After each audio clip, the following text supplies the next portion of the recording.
All right, I think we shall begin. Hello and welcome to the second installment of EFE's Resilience series. My name is Kevin Matossian and I will be your moderator for this event. Thank you so much for joining us. Our goal with EFE Resilience series is to bring you exciting guests, interesting topics that give you a glimpse inside the happenings of MENA and elsewhere, and more importantly, to inspire and encourage you guys in some small way. For those of you who aren't as familiar with EFE as others, Education for Employment is the leading nonprofit that trains youth and links them to jobs across the Middle East and North Africa.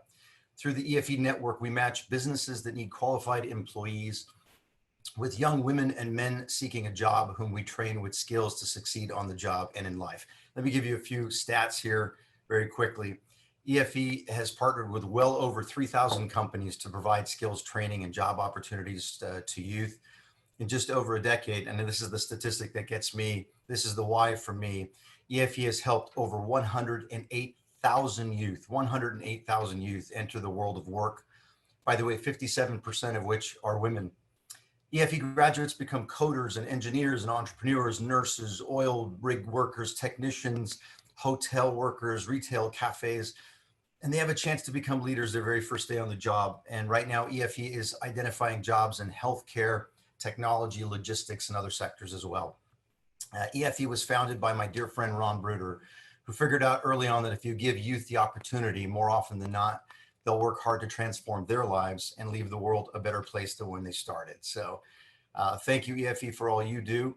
At the end of this event, at the end of this chat today, I'll be asking you for some help to help get the word out about EFE, maybe posting to your social feeds, inviting others to join, financially contribute if possible, maybe mentor youth.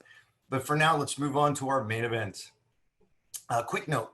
Our guests will be taking some questions and answers. So there's, I believe, a button or a form that you can fill out. So please do so. And we'll be looking for some questions to ask our guests. So when we speak of leadership today, more often than not, our minds are drawn directly to the top, right? To the CEO, the presidents, the EVPs, board members, managers. And while these roles are important and they come with great responsibility, leadership as an attribute can and should be found at all levels of employment and hopefully in life. So today we're fortunate to have two dynamic leaders and inspirers to chat about this very thing. Our first guest is Simon Sinek, an unshakable optimist. By the way, I love that description. He believes in a bright future and our ability to build it together. He is the author of multiple best-selling books, including Start With Why and The Infinite Game. And he recently launched his new weekly podcast series, A Bit of Optimism. You have to check it out at simonsinek.com. And our next guest is Ghadeer Khuffash, a workforce and women's rights activist. She is the CEO of our very own EFE-Jordan, where her leadership has increased the organization's outreach and established EFE-Jordan as a national leader in creating economic opportunities for unemployed Jordanian and Syrian youth living in Jordan. With that, thank you so very much, Simon and Ghadeer, for taking the time to come out and chat with us today. Thanks for having me. It's a real pleasure. Thank you. Thank you so much. It's great to be here today. Excellent. Simon, let's start with you real quick. Let's jump into this. And for those of you who are listening, we'll try to keep this as fireside chat as possible. I'm a film producer, which means by definition, I have an ADD problem. So we'll try to keep it on topic, but we'll see how we can do with that. Simon, when we read or when you hear leadership at all levels and how strong leaders inspire at every stage of the career, what comes to your mind? What type of practical things can you tell us about just our topic? Well, I think one of the most frustrating things about leadership is that I think a lot of us misunderstand what leadership really is. Leadership has nothing to do with rank. You can hold a position of leadership that doesn't make you a leader. Rank gives you authority, but I know many people who sit at the highest levels of organizations who are not leaders. We do as they tell us because they have authority over us, but we would never follow them. And yet I know many people who sit at lower levels of organizations who have no formal rank or authority, but they've made a decision, the decision to look after the person to the left of them and the decision to look after the person to the right of them. And this is what leadership is. Leadership is a responsibility. Leadership is the responsibility to see those around us rise. It's not about being in charge. It's about taking care of those in your charge. And so what I think people who earn positions of leadership, they learn that their job changes, that when you're junior, you're responsible for doing a good job. That's your job, right? Right. And if you're good at doing your job, they promote you, and eventually you get promoted to a position where you're now responsible for the people who do the job you used to do. But so rarely do organizations teach us. They teach us how to do the job, no matter what our job is. Whether you're, as you said, coding or working on a rig or whatever it is, they're going to teach you how to do your job so you'll be good at it. But then they promote us into positions of leadership and they don't teach us. And it's a skill like any other. So I think one of the things that all good leaders have in common is they recognize that their jobs change away from being responsible for the results to being responsible for the people who are responsible for the results. Ghadeer, I want to ask you the same thing. Leadership at all levels. How do strong leaders inspire? At EFE, we work with the youth who just joined the workforce. And we start to create it's difficult to create leaders on the spot, but we give them the hints of how leaders might be generated in the future and what are the things that will help you become a leader in the future. And then, of course, running an organization like EFE is important to empower people around you and to create leaders among the institution itself. So just like what Simon was saying, so leaders are sometimes put under the spot to lead other people without necessarily being trained to do so.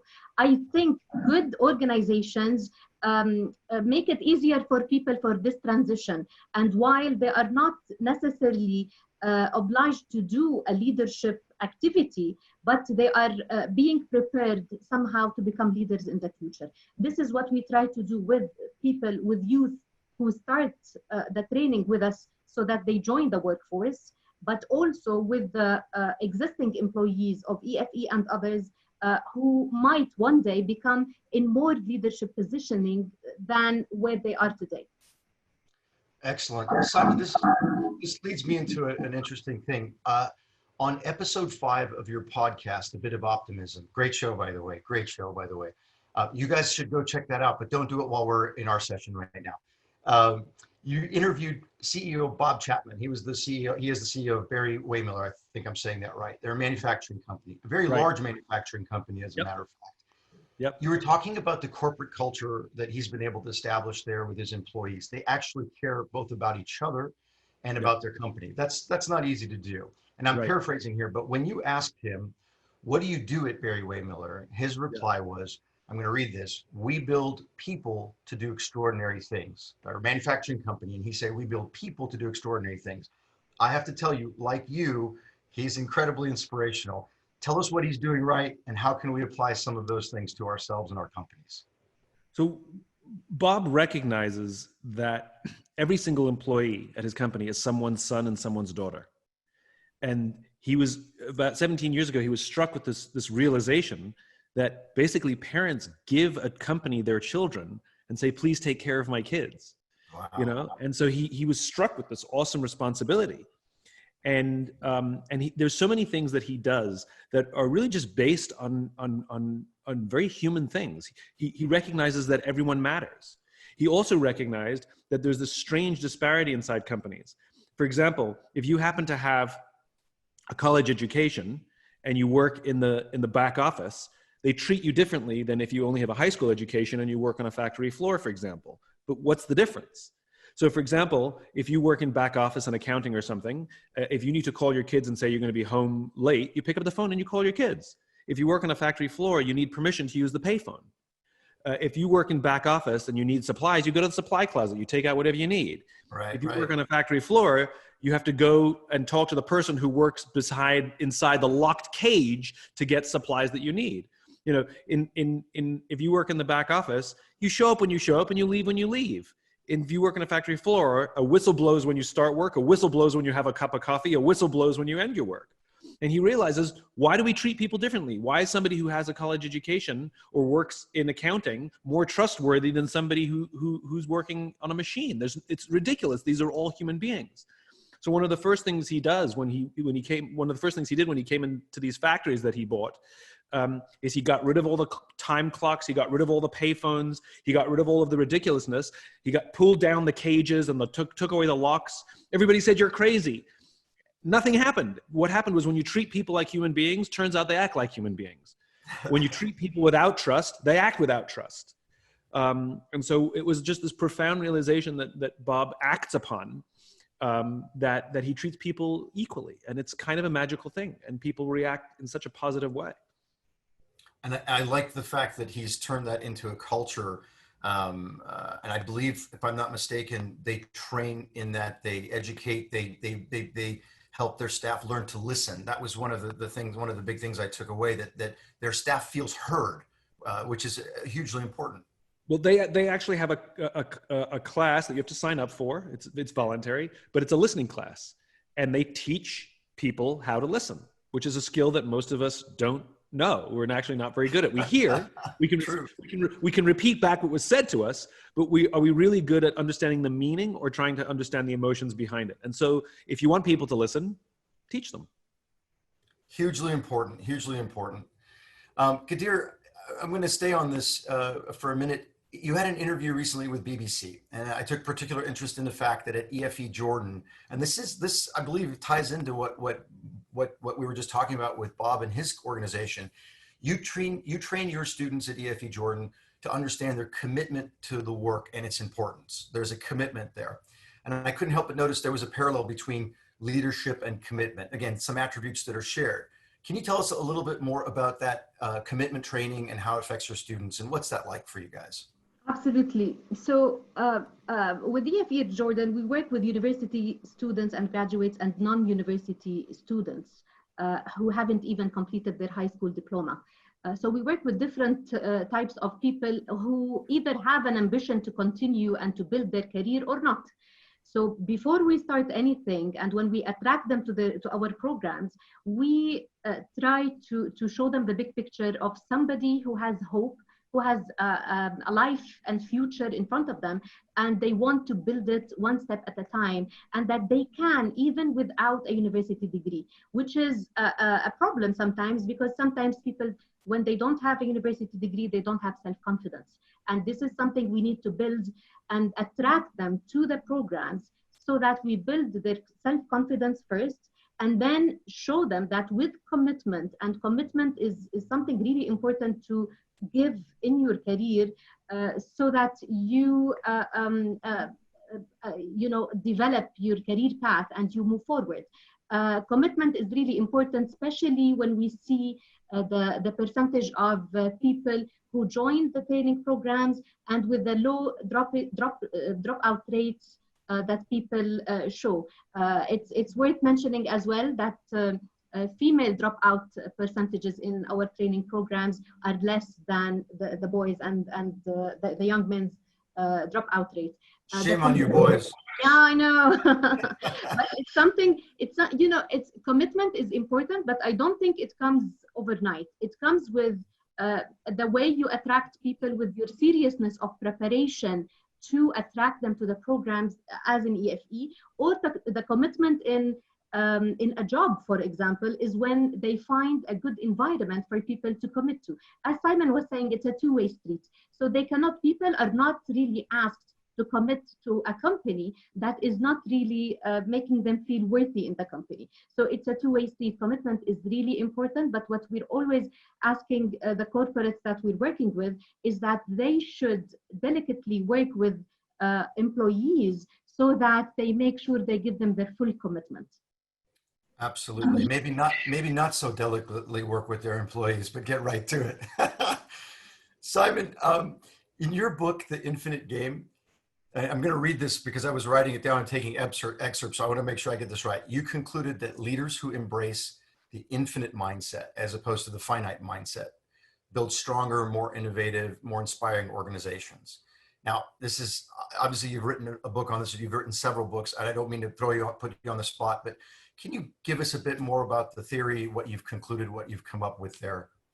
Yeah.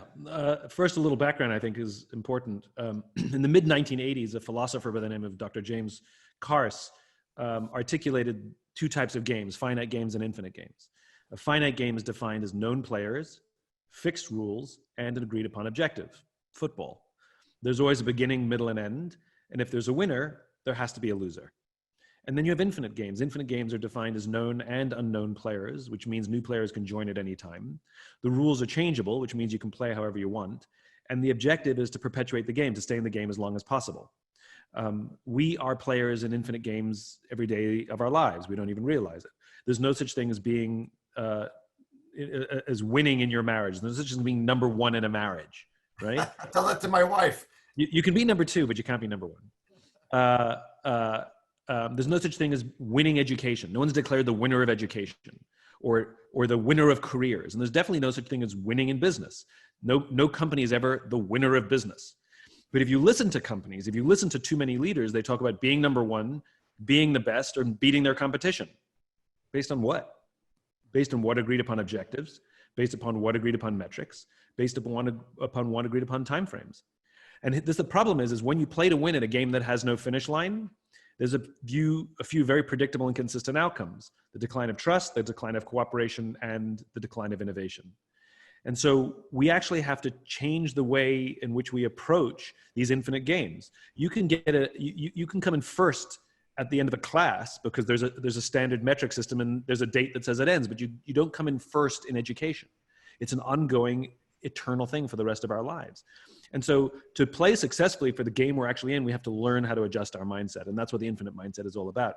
And the companies that enjoy long-term success, the companies that seem to have much stronger cultures, that seem to out-innovate their competition on a regular basis over the long term, almost always their leaders have this infinite mindset. They're not looking to beat someone, they're looking to outdo themselves.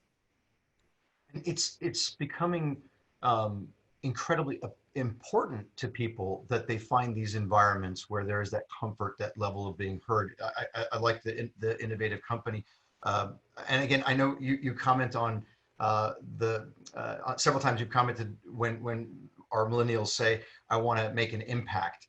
And I know that there's a bit of ambiguity to it as well, but truly people do want to be involved with organizations that actually have a meaningful purpose and are doing things. So yeah. I consider that positive, even though, as you were, and welcome to jump in here, even though there is a bit of that ambiguity is not necessarily good. I want to make an impact, but what exactly do you want? Right. The specificity of purpose matters. Yes, it's wonderful that you want to make an impact and you want to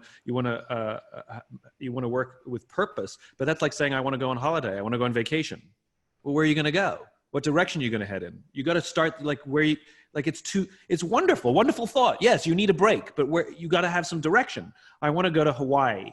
Great. I can get you there. Right. So purpose or impact, when it is clearly articulated, means that we can organize, find the right partners, know the steps we have to take to get to this idealized state. And for all practical purposes, we'll never get there, but we can head in the right direction and make progress. This is what gives our lives and our work meaning. So it's insufficient to say, I want to make an impact. It's a good starting point, but we need more than that. Excellent. Hey, Ghadeer, I want to shift focus just a little bit because we're talking about leadership, different attributes. And this is maybe slightly sensitive, if you will, but this is actually very important. Definitely not exclusive to, it's not an exclusive quality to the MENA region, but sometimes there are work cultures where a person at the top, and I do see this in the Middle East, my family's from the Middle East, where the person at the top sometimes comes from a position of like unquestioned authority, maybe less delegation, maybe an authoritative rule.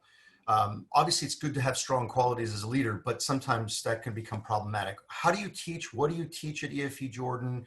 What do you say about that type of situation? In the MENA region in general, and I witness it in Jordan, there is the feeling of entitlement that is already there. For youth to feel that they are entitled for so many things in life. When students and when youth join our training programs, we train them on different things. We train them on their rights, and we train them on also the aspects and what life is expecting from them. We train them on tolerance, which is a very important point in the Middle East and the MENA region in general, which is accepting people, different people in your lives, and being, not discriminating between people around you based on gender or sex or anything. So first thing, we put a baseline for the expectations of people respecting each other and accepting each other in the environment of the workplace. Everything we train youth on is related to the workplace. This is why we call it work readiness. So teaching soft skills is really important, but we always link it to the environment of the workplace they're going to end up working in. And this is why we gain the respect of the corporate partners, because they know that the students and the youth are more prepared for the jobs than others, because we sort of give them the exact environment of how it looks like and how to work with your boss, which is also something important to maintain, but also working with people below you in the organization, which is something, because we train them. Today you're going to start at the bottom of the ladder, but you will not stay there for long. If you work hard enough and if you show commitment, if you go to work every day wanting to be better than you yesterday, not necessarily better than your colleagues, but better than how you were yesterday, then you will definitely climb the ladder and become a better person, at least in your career, as you move in your life. By doing that, we remind them that, remember always that one day you started in the bottom of the ladder. So there are other people joining this position while you are moving up. You need to remember these people. You need to help other people, because this is how it works. You always need other people's support, and you need to support other people as they move forward. There is something important that we try to pass to our youth, and I try to really encourage in our own organization, which is empathy. I think a leader with no empathy is a problem, because they need to show people around them to understand at least people's, just like the example that Simon was telling about. So realizing that these people need care, and these people are here to give their best, but also to receive a very good environment that will allow them to spend nice 8 hours, which is many hours of the day for most people. So we train them on accepting each other, helping each other, supporting each other, and feeling empathy towards each other. Excellent. I love all that. That's very infinite-minded. I love that you train people to be better versions of themselves rather than be better than each other. It is such a great way to approach life and approach work. I love that. Thank you, Simon. Let's stay on that just for a second, because I wanted this. The reason I put the question together was because oftentimes those that are in power, like you said in the beginning, who aren't necessarily leaders, but they certainly have the rank or the position, that authoritative, hard-handed control mechanism, the dictatorship, if you will, it can be from a junior position. It can influence how that person comes up, right? So if you're in an entry-level position, you're coming up in a company, you're committed to it, and you see a boss who's tyrannical, heavy-handed, I don't care what you say, we're humans. We learn those things. We see those things just like fathers and children and whatever it is. It's really important that our viewers that are really looking for tidbits of information, nuggets of wisdom on leadership, understand that tyrannical rule is not good leadership.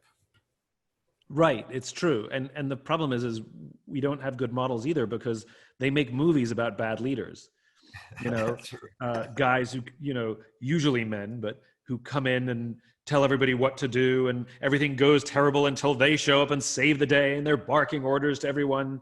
And it makes for great movies because it's dramatic, but it makes for a terrible leadership model.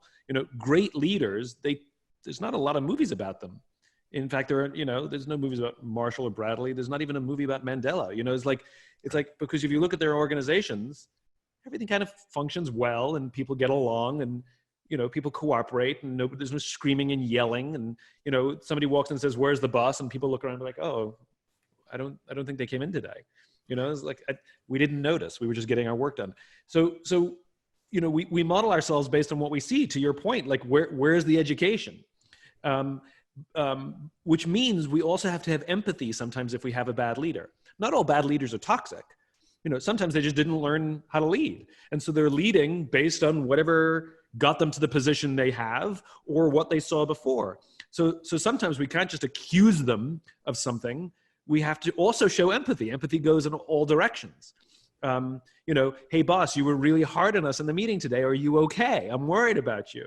Right. Likewise, for a leader to express empathy, you know, it's a normal scenario. It's a standard scenario that a boss would walk into someone's office and say, your numbers are down for the third quarter in a row. We've had this conversation before. If you don't pick up your numbers by the fourth quarter, I don't know what's going to happen.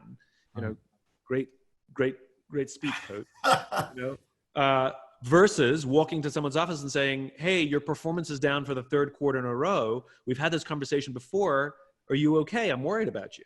That's what empathy looks like in the workplace, where we see somebody as a human being. We think that they have a problem, but we don't see them as the problem.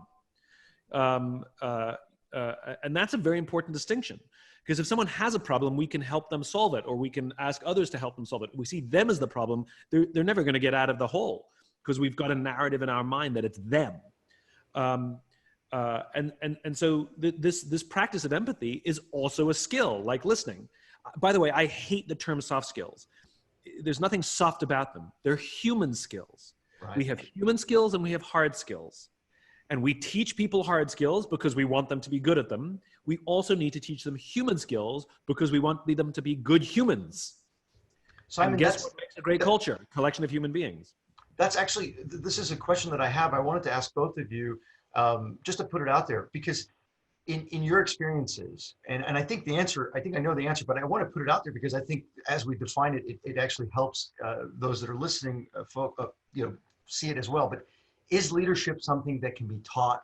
And more importantly, is it something that can be learned? Remember, we always talk about the natural born leader and the so on and so forth, and you were just describing it in the movies. By the way, I'm a film producer, so we make movies about conflict, right? It's never about, if everything was really easy, of course, no one would watch it. But so, yes, you're right. The examples are that we put in the film business aren't necessarily good.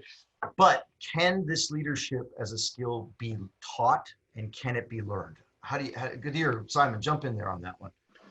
I think it's more than one element. I think it's, first of all, the person wanting to learn about leadership, and secondly, having people around them or incidents around them that inspire them and motivate them to become leaders. I think they need two things. And during my career life, I learned a lot before I become a leader of one of the EFE affiliates in Jordan, for example. I remember right now that I worked with different leaders or with different supervisors or bosses at some point, where I learned a lot. I learned from them things I don't want to do at all. And I learned from them things that I want to continue doing. And it made me think in an open-mindedness that allowed me to learn, because I wanted to learn to become a leader. But it's not something that you can teach somebody who's not even thinking about leadership or wanting to implement it in this way, or not even defining a good leader.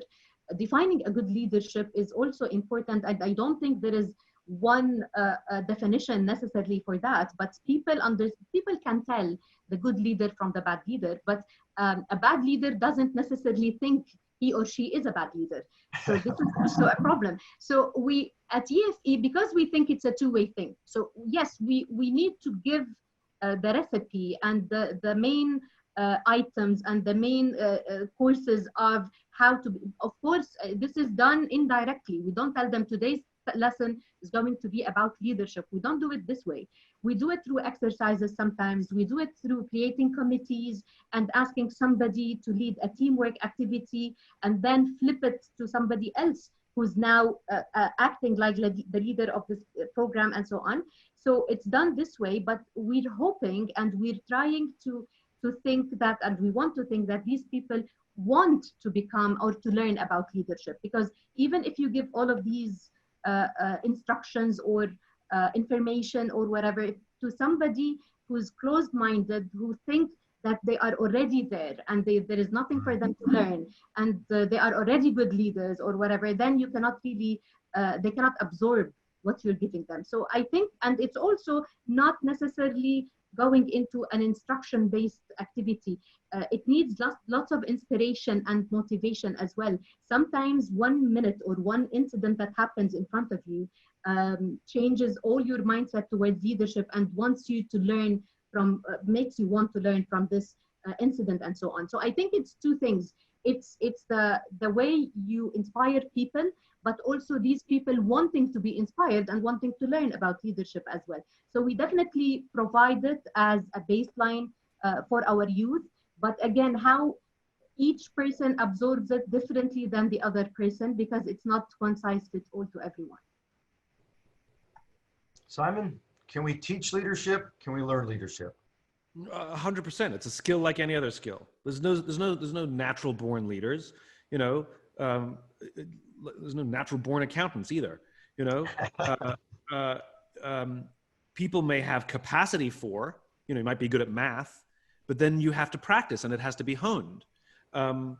Leadership is a skill like any other. It's a teachable, learnable skill. And the ones that seem to be like natural born leaders probably learned that skill when they were younger. They were lucky to have parents or experiences when they were younger that helped them either hone one of the natural capacities that was required, or more importantly, they just learned the skill younger or before all of us.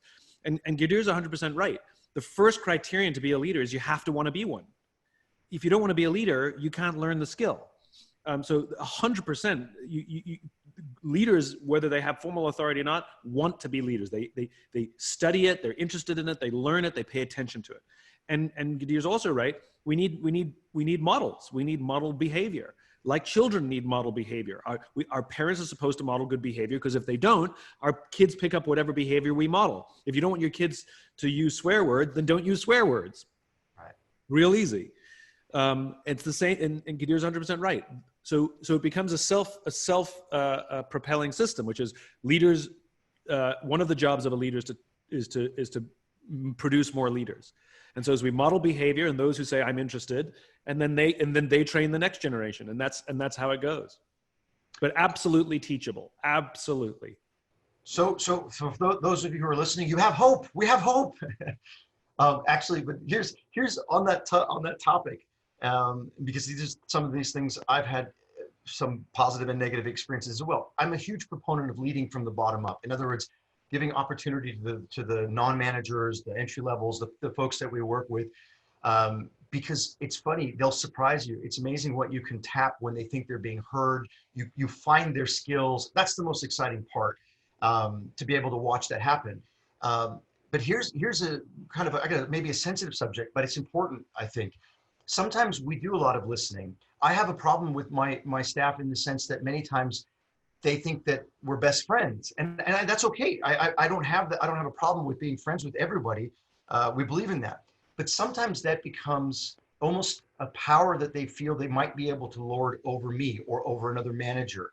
So my question would be, what can you tell us about employees, giving them the room to grow, giving them the freedoms, but also maintaining some sort of control over the output, keeping their expectations in check? Both of you guys, by the way. Simon, if you want to jump in, I want to hear from Ghadeer as well. It's one of the hard things about a company, which is we're human beings, and real human relationships emerge. Sometimes we genuinely are friends with people who may be subordinate in the hierarchy. And what happens if the organization changes form? And that just means that business is difficult. And I think any leader has to get comfortable with the idea that, and by the way, leadership very often sucks. You know, yes, it has perks. You get paid more, you get a parking space, but those things don't come for free. There's a balance, which is every leader has to get comfortable, especially every entrepreneur has to get comfortable with the very uncomfortable idea that the people you started the business with won't necessarily be the people you grow the business with or end the business with. There's going to be change. And leaders have to get comfortable that you're loyal to the team, but you're not necessarily loyal to any individual on the team, because the team has to survive. And the team has to be able to continue to work together. And that's it's just brutal is what it is. Difficult conversations are difficult. When we have to sit down with people we like and say, you're stubborn and you're hard to work with. You know, we have to give them that feedback. We owe it to them to help them grow, and should be done with love. But sometimes if the organization changes, and someone is, let's be honest, they're not happy at our organization, we want them to go find happiness. I think one of the big problems is when we ask people to leave our organization, we destroy their self-confidence on the way out, you know, usually with the help of lawyers. You know, you're this, get out. We can help people move to another organization to find happiness, and we can help them leave with dignity. build their confidence. You're smart, you're wonderful, you've been amazing. We know you're unhappy. We're unhappy. We want you to go somewhere where you're happy, whether it's a cultural fit or the job has changed. Let us help you go somewhere where it's going to work out. You know, we can do these things with dignity. And I think that's the problem, which is just because the decisions are difficult, we become overly angry or aggressive, which is unnecessary. But Kevin, you're pointing something out, which is one of the difficulties of leadership, which is it is a human enterprise. And we never want to treat people like they're numbers on a spreadsheet, because people never want to be treated like they're numbers on a spreadsheet. Ghadeer, so Yeah, do you run into that experience? absolutely. So I think a good experience or a good exercise we do in our environment, and what we encourage other people to do, is always, again, reminding ourselves of the empathy factor. We try to celebrate the team's good events or nice events. We try to remember each other's kids' names.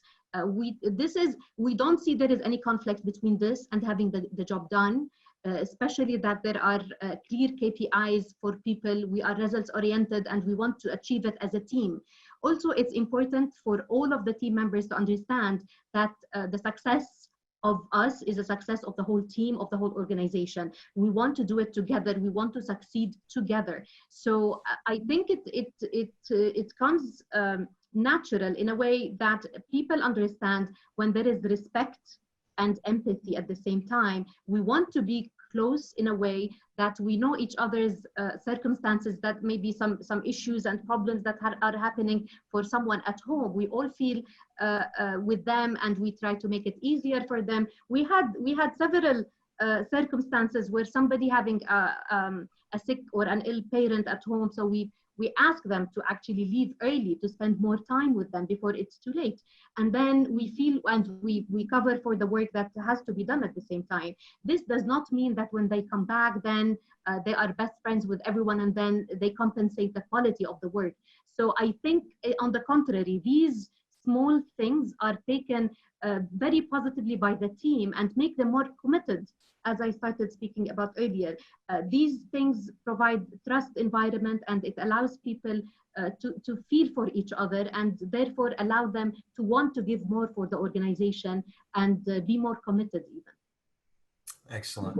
I'm gonna keep an eye on time because I want to get a couple of questions and answers in, but I want to cover two more things very quickly. This is a bit more fun.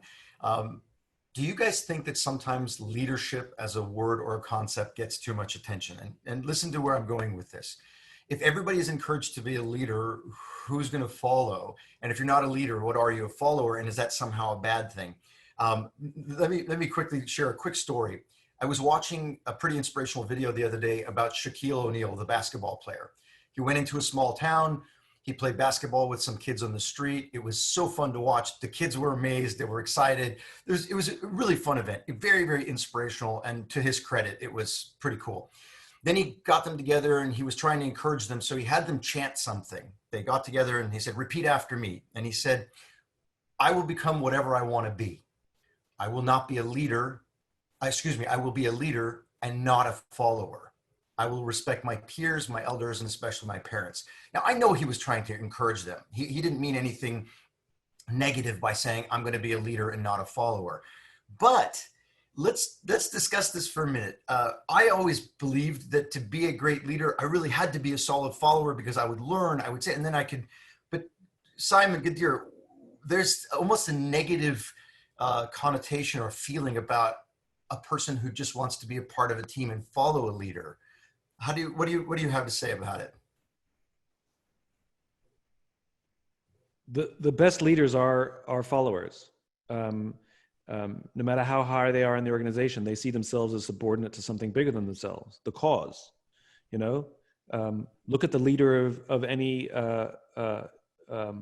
major organization. You know, if they're the number one person in the hierarchy, they still see themselves as in service to advancing the greater good, the cause. And so great leaders see themselves as followers, number one. Number two, it's a relative scale, right? So on that basketball court, Shaquille O'Neal was clearly the leader, and all the kids were there to follow his lead. And as soon as Shaquille O'Neal leaves, one of those kids will stand up and say, "Come on, guys, let's do it." That kid becomes the leader. So I don't think first of all, it's not an absolute, and we all play the role of leader or follower, sometimes multiple times in a day. So the thing that we should be learning are the skills of taking care of people that others are more likely to follow us when it matters. That's what leader doesn't mean. You have the authority. Leader means you went first. You went first towards the danger. You took the first. You were the innovator. You tried something first.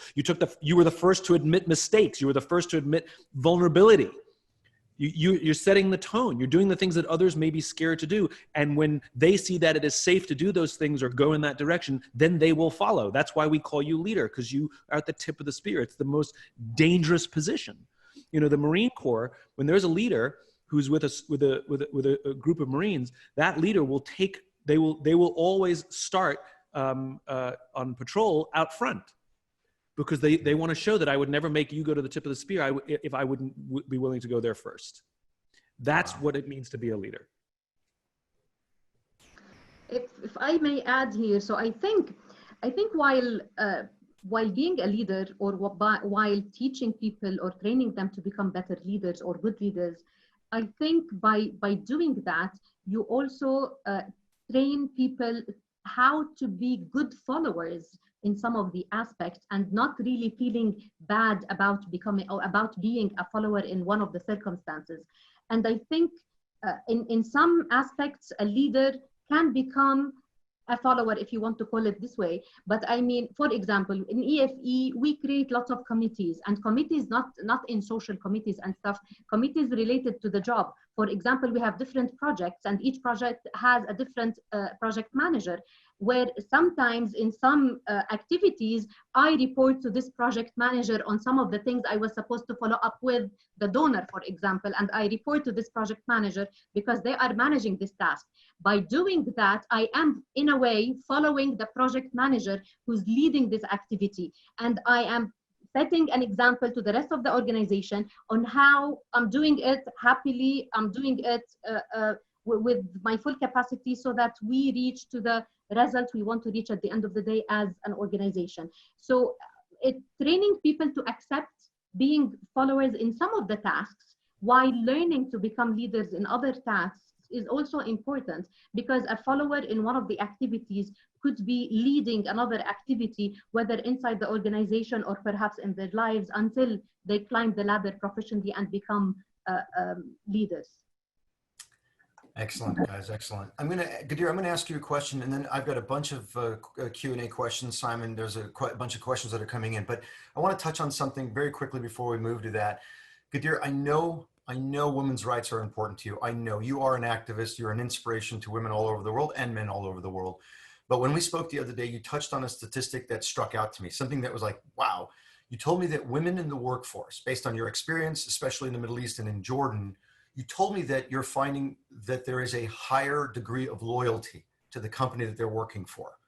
And I have to tell you, this is huge, because we spend so much time training our staff. We bring people up, we invest time and money with them, and then they get an offer and then they run away. It's the game, right? It's the corporate game. But what you were telling me is that you're finding that women in the workforce aren't jumping for the first offer, but there's a more loyalty that's there. And I want to be very careful here.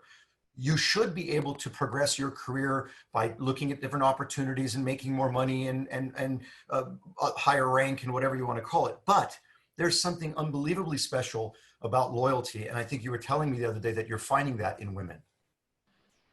A few interesting percentages and statistics that I like to share with you actually is that only 10% of the leadership positions in Jordan are occupied by women. So this is a very low percentage in Jordan, and I think it's almost the same in the other MENA countries as well. Another statistics, and I will link them to everyone shortly, what we call economically inactive women in Jordan are 86%, which is women who are not working or want to work. This is very important, because only 14% of women in Jordan are either working or looking for a job. This is actually a dangerous statistic that we point out. But with all of these statistics, it's important to highlight that the dropout rate from classes is less likely to happen between females.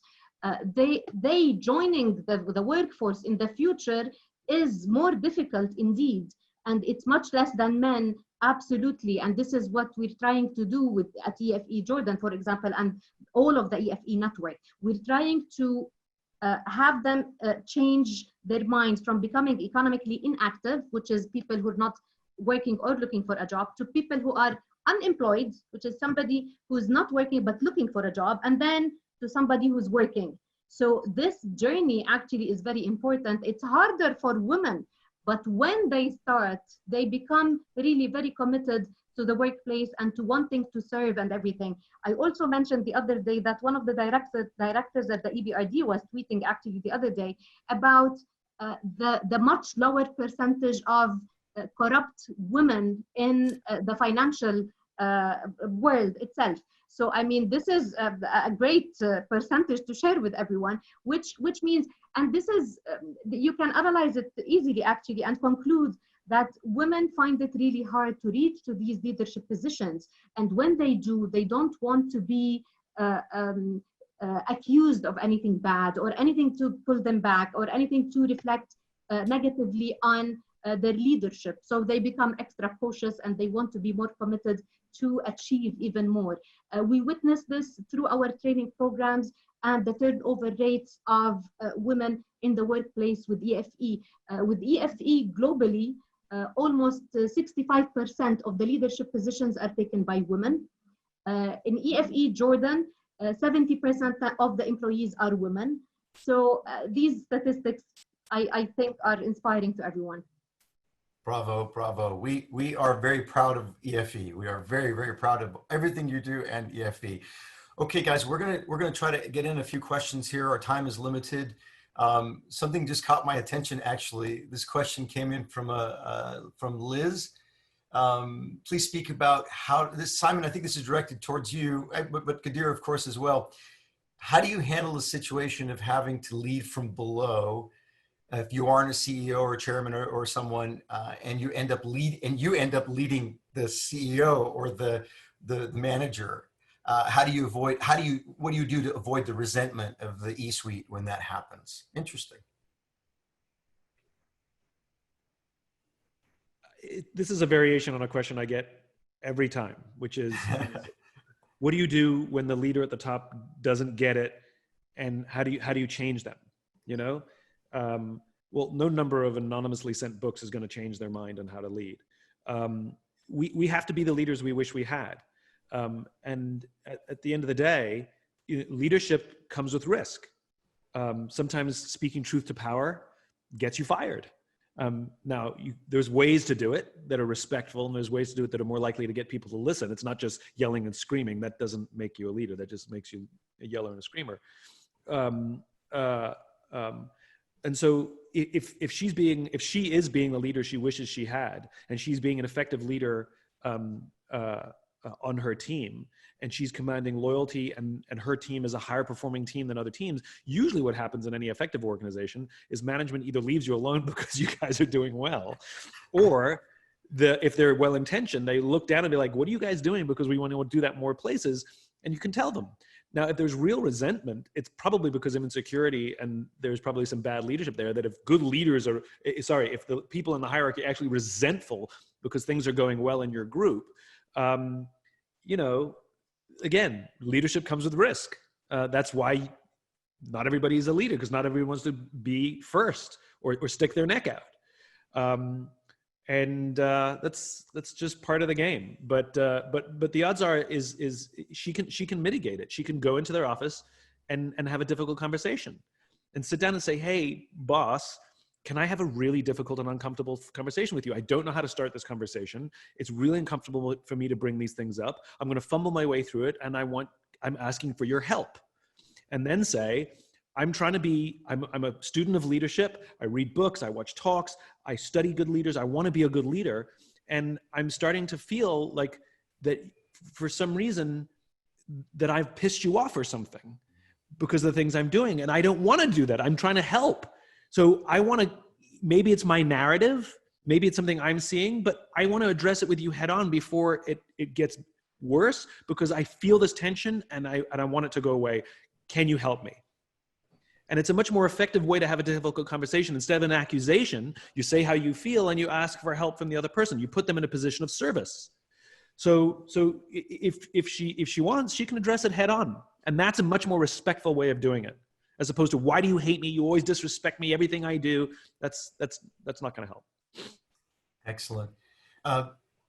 Ghadeer, we were speaking about our kids just before we came on the air, and there's a question here that says, how can we raise kids to be good leaders in the future? Why don't you touch on that for us? My daughters are now 20 and 18 years old, and I was trying to always teach them to be leaders in their own communities. The first, perhaps, lessons that I started with is being leaders against bullying. This was something really important, and it needed leadership in order to stand against bullies, against other people in their classrooms, for example. So I taught them leadership by wanting to be the right thing, wanting to do the right thing the whole time, and wanting to influence in a way and inspire people to have them being convinced of what they are doing so that they do the same, wanting to leave the world as a better place. And this itself, I think, creates leaders. Wanting to change the world and making it a better place is something really that our kids need to be reminded of the whole time, which is the why, which is the purpose, which is the impact we want to leave in the world, and knowing that everything we do counts, and what you do, what you think, and what you do with the other people counts a lot, and it's important. It makes you develop and inspire other people. This is perhaps one of the indirect reasons why my eldest is a veterinary, wanting to help animals and making the world a better place for animals. And my youngest wants to become a lawyer who wants to help people and, you know, the rights, the human rights and all of that. I think you've clearly, by their career paths, you've done a great job. Simon, there's a question here from Laura that says, during recent training, I showed the participants, young graduates, your TED Talk on why, how, what. How can young people find their why? Also, how can we keep their optimism, especially during these crazy times like we're living in today? There's multiple ways to find your why. One of the things we did, especially during COVID times, is we took a multi-hour workshop that we used to do in person, and we converted it into about an hour and a half, 2 hour online course called Jumpstart Your Why on our website. And we set it up as pay what you can, because we understand that people are going through hard times and some people don't necessarily have the resources to spend on finding their why. And so we wanted to make it available to everyone. So that's one thing. If you wanted to actually take the course, you can go take Jumpstart Your Why at our website. Another way you can do it is a fun way. I call it the friends test. Find a friend you love, someone who you would take a phone call from them at 3 o'clock in the morning, or if you were struggling, you would call them at 3 o'clock in the morning. Do not do this with family. Do not do this with a spouse. Do not do this with a sibling. The relationships are too close. It doesn't work. Find a friend who you love and who loves you, and ask them the simple question: why are we friends? And they're going to look at you like you're crazy. And the funny thing is, you actually stop asking the question why, because why is an emotional question. What is a rational question? You know, like when you ask your kids, why are you home late? You're going to get a fight. What were you doing that you're home late? They'll give you an answer. So we actually stop asking the question why. I start asking the question what. Come on, what is it about me that I know that you would be there for me no matter what? And they're going to hem and their haw, and they're going to struggle, because the part of the brain that controls connection and emotions and feelings and behavior doesn't control language, the limbic brain. So they're going to start describing you. I don't know. You're trustworthy. You're funny. You're smart. And you have to play devil's advocate. That's the definition of a friend. You have that from a lot of people. What specifically is it about me that I know you'd be there for me no matter what? And they'll keep describing you. You have to keep playing devil's advocate. That's the definition of a close friend. What is it about me? And you're going to drive them nuts. And eventually they'll give up and they'll start describing themselves. And my friend said to me when I did the exercise, Simon, I don't even know All I know is that I can just sit in a room with you and feel inspired. I don't even have to talk to you. And I got goosebumps. In fact, I'm getting them right now. Because what happens is they're going to describe the value you have in their lives, and that's your why. It's the value you bring to everybody's life. And you'll either well up or you'll have an emotional response, like goosebumps, just like I'm having right now. And if you do this with multiple friends, people who love you, you'll get either similar responses, if not the exact same words, because that's the value you bring to the world that you fill in their lives. So that's a fun thing you can do to get in the ballpark of your why. Excellent. Guys, we're really short on time, so I'm going to put one more thing out there. This is a soft ending because we've covered quite a bit. The question, and I'm going to kind of put my own words on it, but they're asking what they can do to become better leaders. I know everything that we talked about is part of that, but just to kind of a brief wrap up from the two of you, I'd like to hear, Ghadeer, I'll ask you first, and then Simon, I'll have you close with that. Can you give us a couple of nuggets? What are we looking for? What can we tell our listeners? A couple of things, practical things that they can be doing to become better leaders. I think it's great for each phase of people's lives or ages to practice being a leader and inspire people in different ages and also in different career levels. A leader should give special attention to the juniors who are just joining the workplace, especially now we're working with the millennials and their own way of wanting to do things differently, and the lack of patience towards a lot of things, which is positive 100%, and I encourage it the whole time. And also leadership towards mid-level and senior level people is different. Leader to leader relationship is also very important. So I mean, it's important to maintain the big picture of what people are thinking about. Working in an NGO is helping a lot everyone who's working in the NGO, because we identify and see the why easier than people working in other environments perhaps. We know how we are changing people's lives on daily basis, which makes us energized the whole time, motivated and wanting to achieve more, which I think makes it easier for a leader perhaps to lead a team who knows what they want in their career, because they see the big picture and they want to contribute to it. So a leader should remind people around them about the why, about the impact they are doing, about wanting to make the world a better place genuinely, not acting it. It has to come from the heart. And when people see a leader doing this from the heart, then they become really, they become people who want to achieve this even more. Empathy is something I always mention, and I always encourage people to keep in their minds. So together, becoming results-oriented, respectful to people, the why and the empathy, I think they all help leaders excel in their careers. Wonderful. Simon, you want to wrap that up? Ghadeer's right. Practice, practice, practice. Leadership is a skill. It's a muscle. You got to work it if you want it to stay strong. Great leaders are all students of leadership. I've never met a great leader who thinks they're an expert. Not a single one. They're all students. So if you're really interested in being a leader, study. Read books about it, watch talks about it, read articles about it, find mentors who you admire, who embody the kind of person you want to be more like.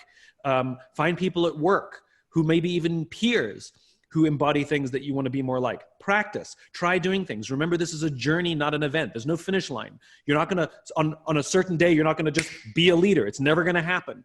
Every single day, you're going to struggle to be a better leader. Some days you'll get it wrong. It's like being a parent. Every day you try and be a better parent, and some days you completely screw it up. It's a journey. It's okay. So practice, practice, practice, study, study, study. And this is an infinite game. The goal is not to be the best leader. The goal is to be a better leader every single day. With that, you guys, we'll wrap this up. Thank you so very much, Simon. Thank you so very much, Ghadeer. You are both an inspiration to everyone you come in contact with. Let me take a quick opportunity to say thank you to all of our supporters, our donors, our mentors, our company partners who help employ the youth that we train. What we do, we simply cannot do without you. It's not possible. So thank you very much. You know who you are. And lastly, as I mentioned in the beginning, we would greatly appreciate any help we can get from those of you who are watching today by pushing the EFE message through your social feeds, tell your friends about it, attend another one of these events. Obviously, we would love your financial support. We need the money to be able to continue to do the things that we're doing, but more importantly, we just want you guys to be involved in some way. This is a global mission. It's not something we can do on our own. So you can see the website right here, www.efe.org. For more information, please visit. Thank you all. Thank you so very much for being here. Be kind to each other, listen to each other, and let's leave the world a better place than when we found it. Have a fantastic day. Thank you. Thank you.